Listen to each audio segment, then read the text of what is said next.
Hello friends, welcome to IICS platform. आज है 14 मई का हम करेंगे करंट अफेयर। चलते हैं हम फर्स्ट न्यूज पर। फर्स्ट न्यूज है हमारी फोर्थ फेज ऑफ इलेक्शन। देखो, लोकसभा के इलेक्शन चल रहा है, आपको मालूम है, इसलिए कम न्यूज आ रही है क्योंकि पॉलिटिक्स की ज्यादा न्यूज आ रही है न्यूज़पेपर के अंदर, तो इसलिए अपन कम न्यूज कवर कर पा रहे हैं, इंपॉर्टेंट न्यूज नहीं आ रही है।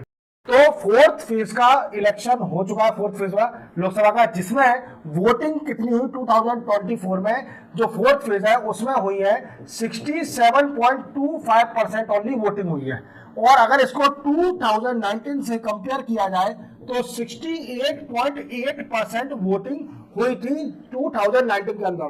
तो 2024 में लोगों का इंटरेस्ट खत्म होते जा रहा है वोटिंग में, और कम वोटिंग हो रही है। तो इसका रीजन यही है कि लोग समझ नहीं रहे कि वोटिंग कास्ट करना, वोट कास्ट करना हमारा एक राइट है और हमें हमेशा वोट कास्ट करते रहना चाहिए। और दूसरी बात, फोर्थ फेज में 96 कंस्टिट्यूएंसी पर वोटिंग हुई, 96 लोकसभा सीट के लिए वोटिंग हुई थी। याद रखना, फोर्थ फेज में क्वेश्चन आ सकता है। चलते हम नेक्स्ट न्यूज पर। नेक्स्ट न्यूज है हमारी मालदीव्स। देखो, मालदीव्स फिर से आ गया। आप सोचते होंगे कि देखो, मालदीव्स का आपका इंडिया और मालदीव्स का इशू अभी बहुत चल रहा है, आपको मालूम है, तो इसलिए क्या डेली डेली छोटी छोटी न्यूज भी कवर करी जा रही है न्यूज़पेपर के अंदर।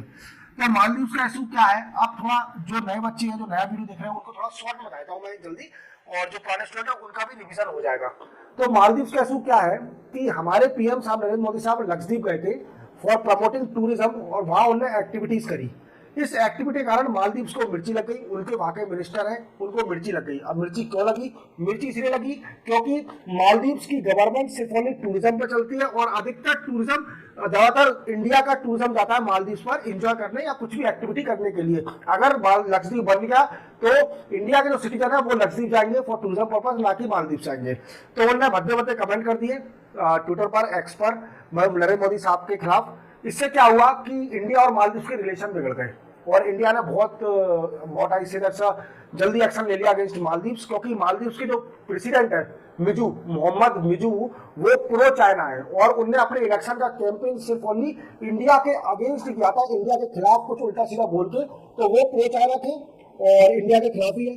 तो इससे कहे, पर इंडिया ने कई सारी अभी भी मदद कर रही है। अब न्यूज में क्या है, देखो, पहले तो मैंने आपको बताया था कि इंडिया ने कोटा एक्सटेंड करा था, कोटा एक्सटेंड किया था for basic commodities, for basic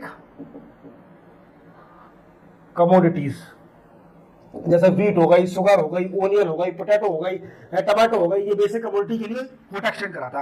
और ये 1981 में स्टार्ट हुआ था कोटा, और अभी तक का सबसे ज्यादा कोटा देने, मतलब सबसे ज्यादा दिया है 2024 में कोटा। अब मालदीव गवर्नमेंट ने और भीख मांगी है, बोला कि हमें थोड़ा पैसा भी दे दो, हम पे नहीं है पैसा। तो इंडिया ने पैसा भी एक्सटेंड कर दिया। इंडिया ने दिया है इनको अपन $50 मिलियन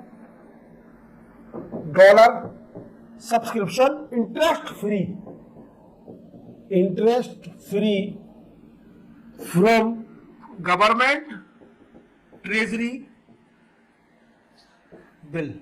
ओके, ये कोटा, ये सपोर्ट दिया है $50 मिलियन का मालदीव गवर्नमेंट को कि ठीक है ले लो। अब अकल तो आएगी अकल। नेक्स्ट न्यूज है हमारी पाकिस्तान ऑक्युपाइड कश्मीर। अब आपको मालूम है कि ये पीओके जो है वो हमारे इंडिया का पार्ट है।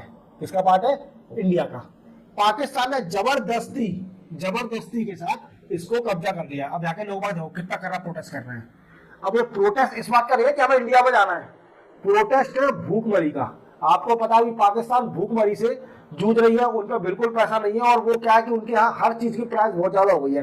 तो पाकिस्तान ऑक्युपाइड कश्मीर को पाकिस्तान झेल नहीं पा रही है, पाकिस्तान की हालत खराब हो चुकी है। मेरे अकॉर्डिंग पाकिस्तान ऐसा डिसीजन क्यों नहीं लेती कि भाई साहब, बड़े भाई साहब इंडिया, आप पाकिस्तान ऑक्युपाइड कश्मीर अपना वापस ले लीजिए, आपको हाथ जोड़ के पैर छीके दे देना चाहिए इंडिया को, बट नहीं। अब क्या हुआ है, इसका एक न्यूज आई है कि पाकिस्तान ऑक्युपाइड कश्मीर के अंदर लोग प्रोटेस्ट कर रहे हैं डिमांडिंग के लिए। क्या हुआ कि वहां आटा,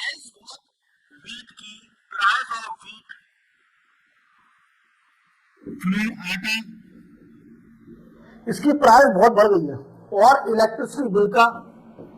इलेक्ट्रिसिटी बिल, इस चीज का बिल ज्यादा, टैक्स ज्यादा लग रहा है। तो वहां के लोग डिमांड कर रहे हैं ये सब कम करिए, नहीं तो बहुत गंदा माहौल बन जाएगा पाकिस्तान के अंदर। तो पाकिस्तान के जो पीएम है उनने 36 billion rupees, Pakistan rupees PoK को दिया है कि पीओके मदद कर ले, अपने प्राइस पर कंट्रोल कर ले और लोगों को प्रोटेस्ट कम हो जाए, प्रोटेस्ट बंद हो जाए। और ये भी भीख मांगी होगी कहीं से, क्योंकि पाकिस्तान में तो पैसा है नहीं। 26 बिलियन पाकिस्तान रुपीस है, बहुत बड़ी बात होती है। और इंडिया पाकिस्तान में तो इतना पैसा है नहीं। मेरे अकॉर्डिंग यार पाकिस्तान को इंडिया से भीख मांग लेना चाहिए यार। पाकिस्तान भी अपनी लगा हुआ है, पर वो क्या करना है, तो डिप्लोमेटिक की जैसी न्यूज सुनते हैं। चलते हैं नेक्स्ट न्यूज पर। नेक्स्ट न्यूज है हमारी स्कॉच रिपोर्ट के ऊपर। देखो स्कॉच की रिपोर्ट आई है एक, जिसमें स्कॉच रिपोर्ट में बोला गया है कि इंडिया के अंदर 51.40 एम्प्लॉयमेंट पर्सन, क्या स्कॉच रिपोर्ट में 51.40 crore person year of employment generate हुआ है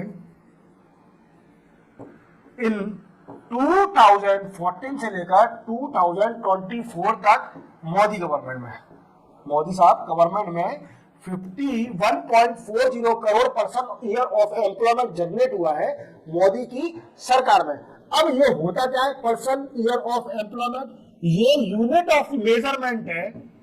किस चीज को मेजर करने की? मेजरमेंट फॉर, किस चीज को मेजर करने? अमाउंट ऑफ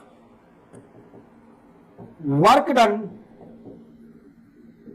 बाय इंडिविजुअल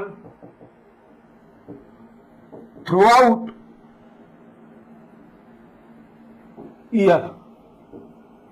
साल में एक इंडिविजुअल ने कितना काम किया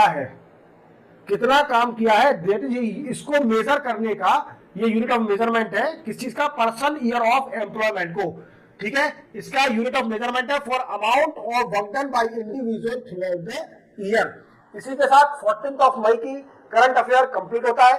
कल मिलेंगे 15 मई के नए करंट अफेयर के साथ। जय हिंद।